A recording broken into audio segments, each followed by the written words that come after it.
Did you know Super Awesome Mix has an app? Go to the Apple App Store today and download Super Awesome Mix. It's free. You could start creating and sending your own digital mixtapes in just a few clicks. Also, there's links to our Instagram account and a link where you can follow your favorite podcast. Speaking of which,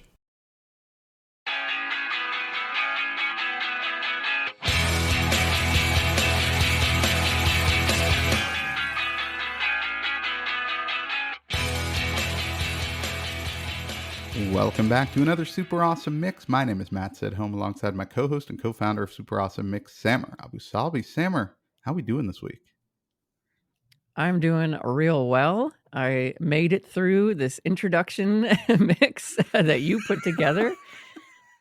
There were moments when I didn't think I would. Really? But I did. Okay, you made it through. I did. All right, what Samer's talking I to, made it through. we started this in 2022 doing kind of intro to a specific artist. And so if you go back through, I did one which was an introduction to Pearl Jam, and Samer did one that was an introduction to Foo Fighters. And as we were planning out 2023, I think you brought up, well, I mean, we've got to do an introduction to the boss, right? And I was like, yeah, I guess we do. He has been featured many times on our show. It was an inevitability that we got here. Yeah, so I put together just 12 songs, which was a really, really hard exercise for me, because even when I was kind of doing my notes and getting this show prepped, I was like, oh, why didn't I include this song? Oh, I should. Oh my gosh. How do we not talk about this one? How do we not talk? So Right. I probably could have done 120 songs, but I somehow got it down to 12 songs. So I'm just going to start off, like, overall impression. What thumbs up, thumbs down? What are we thinking? Thumbs up. It was good. It was definitely really good. There were a couple songs that I was surprised to hear. Okay. So I really liked that. Surprised in the sense of like, oh, I didn't know he like had music like Yeah. this. Many of the others I was like much more familiar. I was like, okay, yeah, this is a Bruce Springsteen Yes. song, right? So I really liked the ones that kind of, pushed me out of the comfort zone of what I think Bruce does. And those are actually my favorite ones, and we'll talk about them whenever we get there. But it was good. It was like I thought a very good tapestry of all of these songs, and like you said, I think he's got millions of fans. We would probably have millions of different versions of how to introduce someone to Bruce Springsteen, Yes. right? Like everyone's got their own opinions and experiences with an artist as prolific as him.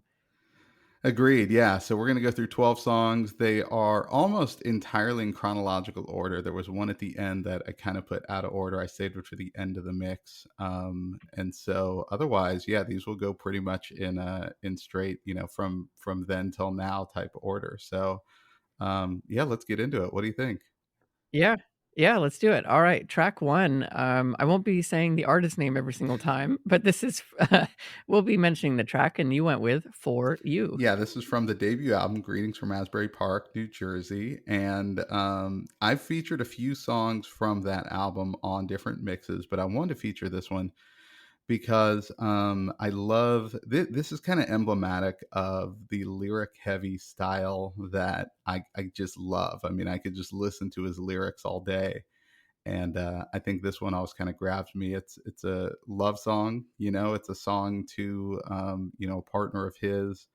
The lyric I love to call out here is, wounded deep in battle, I stood stuck like some soldier undaunted. For her Cheshire smile, I'll stand on file. She's all I ever wanted.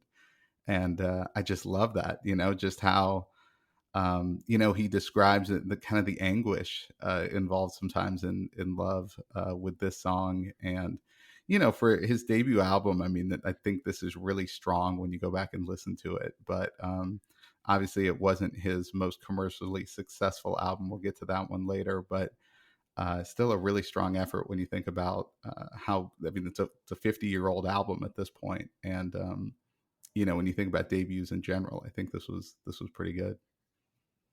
Yeah, I agree. Yeah, it's always really interesting to go back, now knowing that, this artist is going to become who he became, and how notable his work has been, to like listen to those first works and see kind of where they started and what they sounded like. So I really like that.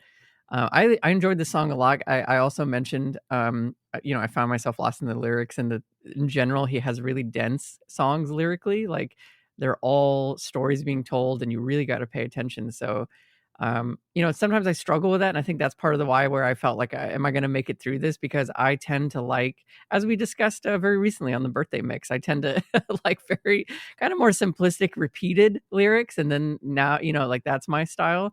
But obviously, like, storytelling through music is as old as time itself. So this was a really good starter, definitely, for this mix. All right, so track 2, we don't jump too far into the future, but it is Rosalita, Come Out Tonight, a fun one. Yeah, this is definitely a fun one. This is off his second album, and this one is still performed in concert. I saw him on his 2023 tour recently as he came through Dallas, and still performs this one. And even though this one is so lyric heavy, I mean, pretty much everyone there knows every word, and so it's pretty crazy how this one has stood the test of time. Now, early on in the band's history, this was the song he would use to introduce the band, and so that's kind of evolved. So it's definitely one to call out just because it is played so often in concert. And the thing I love about this one is all the musical changes throughout. It's almost like three songs in one, which is really Mhm. fun, and just so much energy. It's not a karaoke song because it's like 7.5 minutes long. Like you definitely can't Right. pull it off, no matter how much you love Rosalita. The line I love in this one is what he says: "Someday we'll look back on this and it will all seem funny." Because I just love that perspective, because there's so many situations we're in life, and as you get older, you do look back on them, and it, it does just seem funny that maybe what you were feeling at the time was angst or worry, when really it was probably more funny than anything else. So I just love that. Yeah, exactly, perspective. Time often gives a lot of perspective on things, so I love that. I for some reason just really like the line, the verse where he says, "Windows are for cheaters, chimneys for the poor, closets are for hangers, winners use the door. So use it, Rosie, that's what it's there Yes. for." I don't know why, but I just find those like, that set of lyric to be, like, so, like, joy-inducing. I really Yeah, like and you it. can't read too much into it because it's kind of like, wait, Right, do winners use the door? Is that how when windows are for cheat? Yeah, right. so it's like, okay, it can make sense, or it could just be fun. So I think that definitely works here. And a lot of times in his concerts, people will bring signs, because he will do requests from time to time. He will just put, somebody will bring a sign, let's hear this one, and the band will start playing it, and the sign often held up is, can Rosie come out tonight? Like kind of Nice. requesting this one to get played. But this one's pretty much in canon now and just gets played every time. Alright, track 3, one we featured on our winter mix because of the title here, 10th Avenue Freeze Out. Yeah, this one, I have to include it because it is currently the song, and he's used it to introduce the band for a long time, pretty much since they reunited. This has been the song that he's used to introduce the band. But more importantly, there's a song, the start of the third verse. He says, "Well, they made the change uptown, and the big man joined the band." And the big man here is saxophonist Clarence Clemens, who was part of the band just from the beginning. And Clarence died several years ago. And during a concert now, when he gets to that line, he's like, he tells everyone this is the important part. And then on the video screen, they'll be showing this old concert footage that just show kind of a montage of, not just him, but a couple other guys from the band that they've lost. Danny Federici, which was the original organist for the band, and it's just cool to kind of see that. That's the one time the video boards in the arena are really used at his shows. Mhm. And it's just neat to see some of the old footage from the 70s and 80s, when they were still just bringing the same level of energy that they do now. I mean, he's 73 now and it's still a three Right. hour concert that is just beginning to end, just tons of energy. So had to call this one out, because anybody who's going to get familiar with the band has to learn about Clarence and has to learn about that relationship. And the song's very emblematic of that. That's incredible, yeah. I honestly, I marvel at, like, his ability to keep being in concert, keep doing tours. It's a lot of work, like, it's tiring work. People, I mean, I'm certain a lifetime of doing that has got away on you, but he still always looks like he's having so much fun doing it, so I think it's really that is impressive, and what a gift that is to be able to really love what you do. Um, But yeah, great, I think we talked about this originally. It makes sense that he would use this to introduce the band because this is kind of the formation of, like, the E Yeah. Street Band, and that he's Bad Scooter, like, because it shares the initials Bruce Yeah. Springsteen. I thought that was pretty always kinda clever. No, it was a good one, I like it. And speaking of Bad Scooter, track 4 here is Bad Lands from 1978. So on the Darkness and the Edge of Town, album, that is his now fourth album, he gets into a dispute with the record company, and they're going back and forth over, he at this point he really hasn't made any money, even though his third album, Born to Run, was just a monster album, right? Like up to that point, a really Mhm. commercially successful album. And so there were a lot of starts and stops with the recording of this one. He recorded a ton of songs that, eventually some got kicked to other albums, some got kicked to other artists. So it was pretty wild how this one eventually ends up coming together.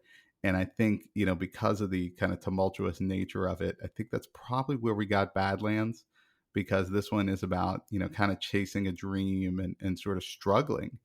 And I listened to this one, and I just feel like it still can resonate with people now, just as much as it did in the late '70s, in a very different, economic time and a different time in the world, all of that.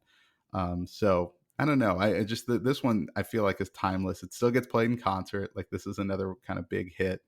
But yeah, I mean, just I don't know. This one always stands out on an album with a lot of great music on it. Mhm. Yeah, this one was a little bit different for sure than the first 3 here on the mix. But it had a lot of lyrics that I really liked, and probably because it does speak to something, as you're saying, that's a little bit more universal and things that people can really, like, relate to. I love the line, "I don't give a damn just for the in-betweens. I want the heart, I want the soul, I want control right now." I don't give a damn for the same old played out scenes. Just wanting something new, wanting something different, wanting to kind of break the mold and things. I also really love the lines here. Poor man want to be rich, rich man want to be king, and a king ain't satisfied till he rules everything. I love that. Again, just this idea of always craving more. No matter what you have, you still are looking out on the horizon, and nothing's ever good enough. So very interesting. I could see now, knowing the context of how this album came together, like how this song belongs on that is really interesting. All right. Track number 5, Out in the Street. Okay, so after everything with his record deal, he from that point on, Bruce Springsteen owns all of his recordings, right? Like he kind of settles with the record company then, and so they shift gears and they're working on this album, that album. They made all this material with the previous album, so the River ends up being a double album, right? So there's like 20 songs on the original release of The River. Now, 45 years later, he came out with an anniversary edition of The River that included a whole other album. So that, Oh, yeah, wow. that was like 10 more songs that he decided to release, but that were all recorded at about the same time, and there were a lot of like really good songs there, and a couple that he previously had just performed in concert, and these were like the original recordings of them, so that was also kind of cool to listen to those. But I picked Out in the Street. I mean, again, people who love, and this is like one of those, Bruce Springsteen fans love the River album, and my high school English teacher introduced us to the song The River, right? Like that was her, like, we talk about the proverbial English teacher teaching you about Right, rock right. music, but The River was the song that the first time I heard it I was in high school.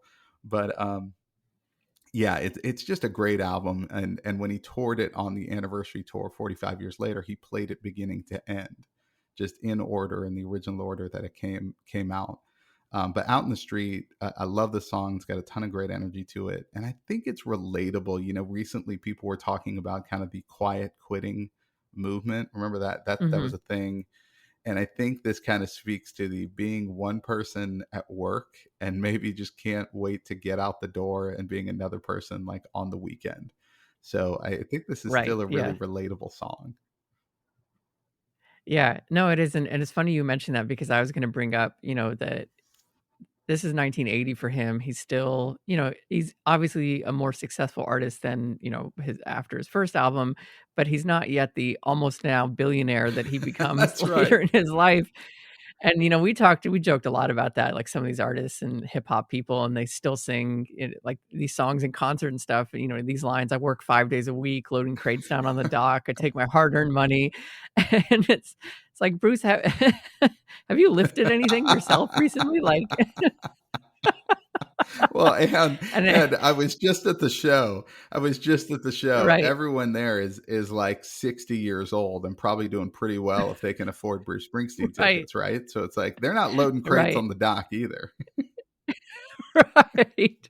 Yeah, because he got a lot of flack for, like, the price of some Yeah, of his tickets and how Ticketmaster priced oh my gosh. Yeah, so I just think that that's really funny, listening to these lyrics, knowing again where he goes in his career, and and his daughter's, like, an Olympian equestrian or something. I that's mean, right. all of these things are not, I would argue, not the norm in America, Those aren't working man but problems, you know? Yeah. no. Oh, my daughter's horse, she needs another vet Hey visit. man, It's you know when you got it when you just reshoed your horse and then you got to reshoe it again? I don't know what that's like. Well, I really costs don't. more than you think. I'm sure it does. Oh, goodness. But yeah, great song, and like you said, it's very relatable. Alright, track number 6, a very different mood here, a much more somber one, and it is Highway Patrolman. Okay, so this is off the Nebraska album, which is one of like 3 acoustic albums he would eventually release. And this one, it was recorded entirely like in his kitchen at home. And he was originally just recording these as demos and then brought them to the band. And there's legend out there of something called the Electric Nebraska sessions, where the whole band is involved putting these songs together and kind of what that sounds like. But they realized that it just wasn't working with the whole band. So he actually took those demos that he recorded, and that became the Nebraska album. So it's very different. He releases it just by him. It wasn't and the E Street Band. And yeah, you're right. I mean, this song, definitely stands out as something very different from the rest of the songs on this mix, and honestly, the rest of the songs from his previous albums. It's very different, and the whole album's like that. But I picked Highway Patrolman because when you talk about Bruce Springsteen, you talk about storytelling, and this one really is a pretty straightforward story to follow. So much so that it inspired Sean Penn to write and direct a movie called The Indian Runner in 1991, which is inspired by this song. And it's pretty much, if you go and look it up on IMDb, the main character, Joe Roberts, like it's like he just takes the names and he puts his story together. Wow. Yeah, so it really was kind of cool. But this is like the one Springsteen song that someone kind of took and ran with as far as building out the characters around it and the whole story that he presents. Yeah, this one in that regard really reminded me of like a Bob Dylan song. Many, especially because of its acoustic nature and the fact that he's like singing slash kind of not talking, but it's like it's not strictly singing either.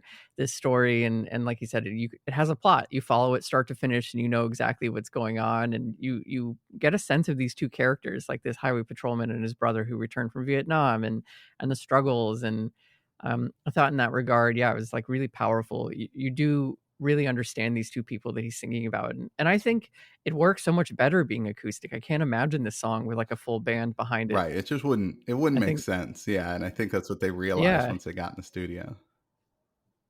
yeah, really good. Nice one. This was on my favorites off of this mix. I like this one because again, it was really different than what I was used to. I So it suspected, was yeah, I good. suspect if you went back and just listened to every one of his albums, I'm not asking you to do that, but I would think that Nebraska and his other acoustic albums would be the ones that you probably like more than the others. Nice. All right, track 7, Bobby Jean. Okay, so this is off Born in the USA, and I've featured a few songs off of the Born in the USA album before. He describes this album in his autobiography as just going nuclear, like meaning, like this was when like he just took off. Like he was already world famous, right? Like it's not like people didn't know who Bruce Right. Springsteen was, but this just became a whole nother level. Almost every song of this album, I think, was released as a single at one point. They toured stadiums for like 2.5 years just on this album. Wow. And it was also about the time his band started to break up. Like the E Street Band would break up after this album. And so some people say this song is about Steven Van Zandt, who's a longtime member of the band, who had decided to leave the band after the Born in the USA tour. So, but yeah, you get the Bobby Jean, which is kind of not specific gender wise, and in the song, you Mhm. really just he talks about just being a friend to this person. So it's not a romantic song, but it could be about a man or a woman, right? It's really not specific. So I Mhm. think that's really clever from a songwriting standpoint. And I also love how it's like, I'm just calling one more time, not to change your mind, but just to say goodbye. And I just love that. Mhm. And I think the older I get, we've talked before about how songs hit you a little differently at different times in your life. And I think this one kind of hits differently as I get older, and you do kind of say goodbye to friends because maybe it's someone you've been friends with a long time, and then they pass away, and you didn't get a chance to see them one more time. Whatever the case may be. But I don't know. I this is the song off Born in the USA that I always come back to. Yeah, it's definitely much more melancholy in that regard. When especially paying attention to the lyrics, although at first when you just hear the beat, you think it's kind of a very upbeat, and maybe it is, right? I think that's kind of the magic of it is as you're saying, he's not calling to beg or change someone's mind or plead or anything. It really is just like, I miss you and goodbye. And like this really nice idea of wishing someone luck and hoping that they're doing well wherever they may be is, yeah, very powerful. I liked this one a lot, but certainly more melancholy, than some of the other ones that he sings about. Okay, track 8, we've got Living Proof. Okay, so the E Street Band breaks up after Born in the USA, and his follow-up album I've talked about before is a Tunnel of Love, and it was really, it's one of these things where he realized he was probably never going to be able to replicate what Born in the USA was, and so he just went in a completely different direction and released Tunnel of Love, and that was a really successful album. And then a few years later he released two separate albums on the same day. One was called Lucky Town and the other was called Human Touch. This is off the Lucky Town album, and the reason I call it out is because there is this period between like Tunnel of Love and The Rising, which we'll get to, where you just don't hear much from Bruce Springsteen, right? Like there's not a lot of big Mhm, hits or anything like that. But I wanted to highlight this song because I think he was still putting out some really good work. This one in particular was about the birth of his son. And for anyone who's ever had children, right, you do realize it is life changing, and it is something where when you think about all the whether you have faith or not, whether you're spiritual or not, there's no, I think, better living proof of kind of something beyond yourself than when you produce this whole other person. And so I just right. love how this song is written and how it's written about that. And anyone who's ever experienced it, I think, can really relate to it. And even if you haven't, I think it still hits. There was a line here in the bridge that I thought was so powerful, that I really liked, and it was like, "You shot through my anger and rage to show me my prison was just an open cage. There were no keys, no guards, just one frightened man and some old shadows for bars." And I think if you put that line in any context, like, for me, that really is a powerful idea because we often do kind of cage ourselves in, and we think we're in a prison, but we're not. So I think that that's really amazing, and I'm guessing, maybe he's just talking about how the birth of his son, like, cut through something, like, was a light through all of, whatever darkness and realized that he was just afraid, and that was the prison that he was in. So that was really powerful, but I just absolutely love those lines. I think yeah, I think they have such a strong power there, and it really speaks to him as a songwriter. It's incredible. And one thing I hadn't mentioned, I mean, one thing that's a through line through a lot of his music was, he had a rough relationship with his own father. And Mhm. so I think what you're talking about there, and the reason that kind of hits, I think, a little bit is, now he's a father, so it's like he's on the other side of that relationship, which is always which is always a challenge, I think, for anybody when they make that transition if the previous relationship wasn't great. Yeah. All right, track 9, The Rising. Okay, so the E Street Band actually reunited in like the mid to late 90s. They got together and there was a reunion tour and an HBO concert special. There was this whole thing, right, around 2000, but they hadn't produced any new music. And then and Bruce had started to write some new songs for the band, and then 9/11 happens in 2001. Mhm. And he describes people kind of seeing him out and saying, "Hey Bruce, we need you," right? Like that there was something about that struck him, and he wrote more than half of the songs I think on this album. It's an 18 song album, which is maybe his longest ever. And I think probably more than half of them like really evoke images in your mind of 9/11. um, so Mhm. I picked The Rising. It was the title track, and it's so I think it's an emotional song while also being inspirational at the same time. And I mean, it's always stuck with me. Again, this is one that he still plays in concert, but that whole album, I mean, if you have any, I mean, even if you don't have an emotional connection to 9/11, but I would say especially if you do, I mean, go listen to that album because I think there's a number of songs that will really speak to you. Yeah, this was so what I started to do as I worked my way through this mix was I realized I would be better off reading the lyrics first and then listening to the Mm, song. And so this one, as I was reading the lyrics, I found myself wanting to cry. Like it's like such a powerful story. I was a lot younger when it happened, and it's been a part of my youth and growing old and everything, and everyone else that went through it in all different times of life. But yeah, I thought it was just so powerful. And then I listened to the song, and wow, yeah, it's just an incredibly emotional song. He sounds more country in this one, which I thought was interesting. Like, I don't know, he has, like, kind of a little bit of a twang in it, and maybe that's just the subject matter and, talking about the United States all coming together and something, but I thought that was interesting that he sounded a little bit differently. It wasn't what I expected to hear from him, having first read the lyrics and then listening to the song, but, yeah, certainly a very powerful one on the a topic. lot of his more recent stuff, he has a little bit more steel guitar and a little bit more violin in there. Where I Mhm. agree with you. There are some more recent songs that sound very country-ish or have country tones to it versus certainly versus his earlier work. Right. Alright, I think this one actually is my favorite song, this next one, track 10, and it is Devils and Dust. Yeah, so this is off an acoustic album of the same name. And I think it's interesting to point out that Bruce really became famous after the Vietnam War was over, and then eventually he writes "Born in the USA" as kind of a response to the mistreatment of Vietnam vets. And this Mhm. song and this album was a lot of it was inspired by his response to the Iraq War, right? So post 9/11, Right. we invade Iraq, and then there's this war going on.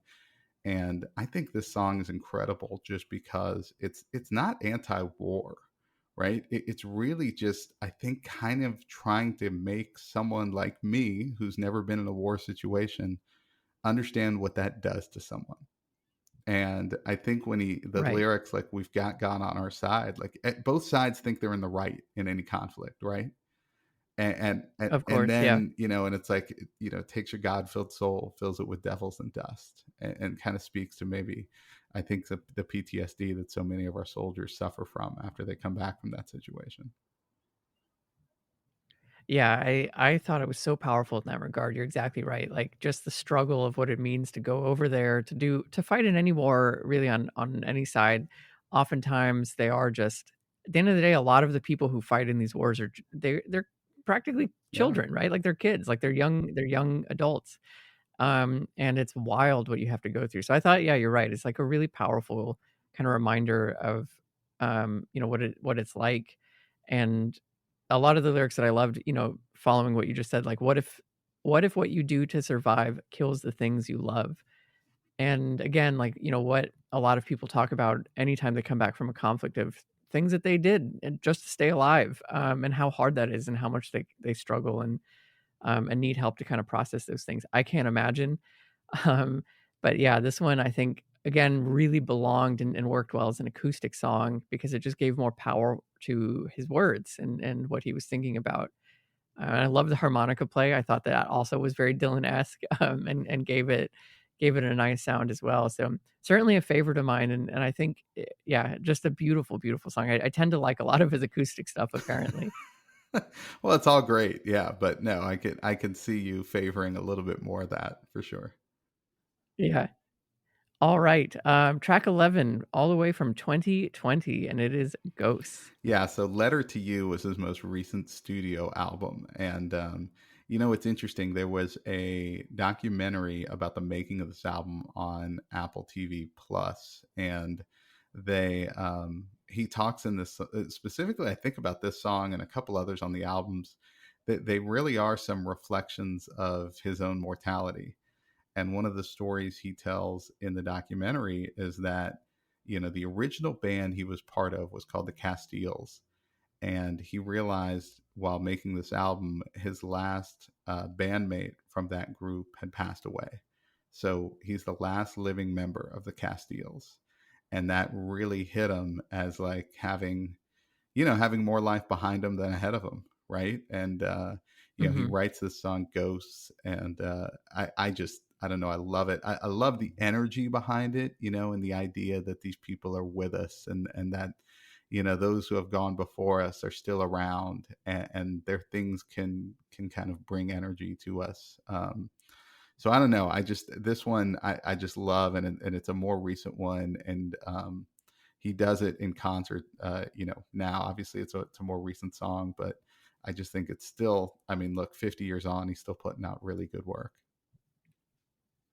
yeah, I think the sentiment of the song is amazing, like, that you take the generations of music that come before you, and you play music for the next generations and the current generation, and how all of that guides you, and how musicians really are the product of culture and of their own lives and everything, so it's really, really powerful sentiment, and a very good song. I like that one a lot as well. And to round out the mix, track 12, we go back in time, as you mentioned, just a little bit though, and this is American Land. Yeah, I wanted to end on a high note. So the only album he's made up until last year, he came out with an album of cover songs of like old, soul R&B songs called "Only the Strong Survive."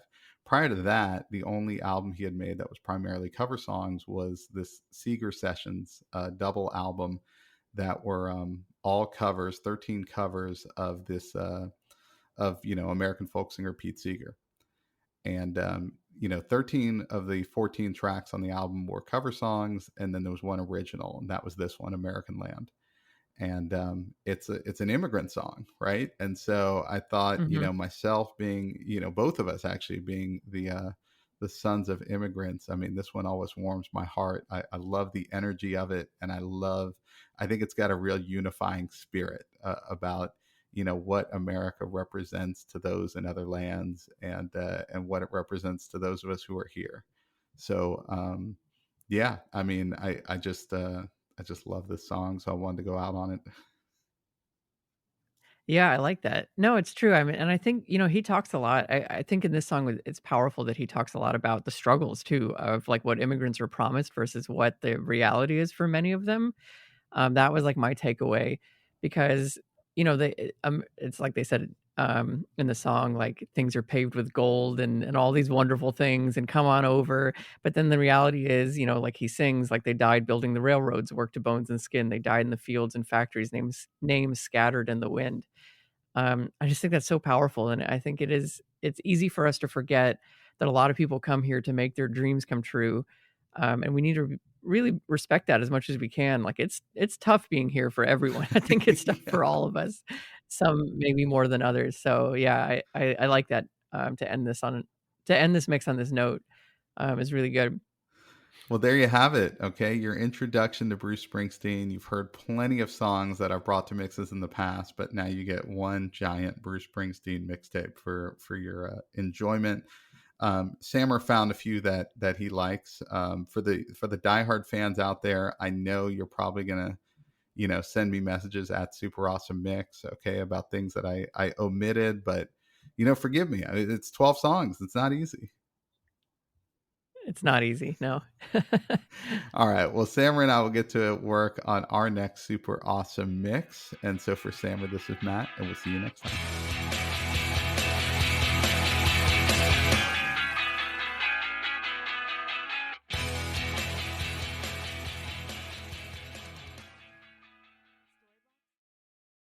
Super Awesome Mix is brought to you by DLM.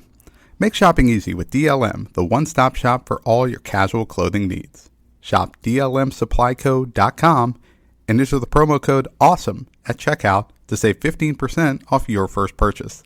That's DLMsupplyco.com.